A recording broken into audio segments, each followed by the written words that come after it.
Hi மக்களே! Welcome to my channel. இன்னைக்கு ஒரு குட்டி ரெசிபி தான் பார்க்க போறோம். ஸோ, அதுக்காக பொட்டேட்டோவ இந்த மாரி ஸ்லைஸ் பண்ணி கட் பண்ணி எடுத்து வச்சிருக்கேன். அதுக்கப்புறமேட்டு சில்லி பவுடர், கார்ன்ஃப்ளவர் மாவு, கரம் மசாலா ப்ளஸ் தேவையான அளவு சால்ட்டு இது எல்லாத்தையும் சேர்த்து மிக்ஸ் பண்ணி வச்சிருக்கேன்.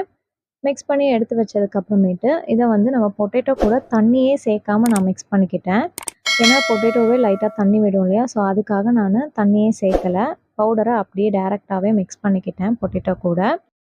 இந்த மாதிரி பொட்டேட்டோ சிப்ஸ் யாருக்கெல்லாம் பிடிக்கும் அப்படின்றத மறக்காமல் கமெண்ட்டில் சொல்லுங்கள். ஒரு 5 மினிட்ஸ் கழித்து மெதுவாக ஒரு பொட்டேட்டோவை ஆயிலில் போட்டு நல்லா ஃப்ரை பண்ணி எடுத்துட்டேன். இதில் நான் எந்த ஃபுட் கலருமே ஆட் பண்ணலை. நீங்களும் எந்த ஒரு ஃபுட் ரெசிபி செஞ்சிங்கனாலும் அதில் ஃபுட் கலர் ஆட் பண்ணிக்காதீங்க.